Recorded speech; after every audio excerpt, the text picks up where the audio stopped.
السلام علیکم دوستو، آپ دیکھ رہے ہیں پرو انفو نیوز چینل۔ دوستو، ماہرین نے خطرے کی گھنٹی بجا دی ہے۔ جب کوئی شخص دوسروں کے بالوں کو دیکھتا ہے تو یہی دل میں خواہش کرتا ہے کہ کاش اس کے بال میری طرح ہو جائیں، اور اس دور میں ہر مرد اور عورت اپنے بالوں کو خوبصورت ترین بنانا چاہتی ہے، اور اس کے لیے وہ بالوں کو مختلف کلر میں ڈیزائن کرواتے رہتے ہیں، اور اس طرح بال تو خوبصورت بن جاتے ہیں، مگر اس کے پیچھے وہ نہیں جانتے کہ وہ اپنی موت کو دعویٰ دے رہے ہیں۔ ایسی عورتیں بہت ساری بیماری کو اپنی طرف راغب کر دیتی ہیں۔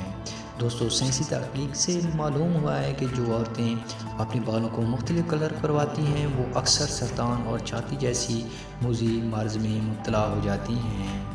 ماہرین نے مزید کہا جو عورتیں اپنے سفید بالوں کو مختلف کلر کرواتی ہیں وہ اپنے بالوں کو سیدھا کروانے والی مصنوعات استعمال کرتی ہیں، جس کے استعمال کا ان کی صحت پر کافی منفی اثر پڑتا ہے، کیونکہ ایسی مصنوعات میں اینڈوکرین استعمال ہوتی ہیں جس کا تعلق براہ راست چھاتی کے سرطان سے ہے۔ کوشش کریں کہ اس طرح کی مصنوعات سے پرہیز کریں۔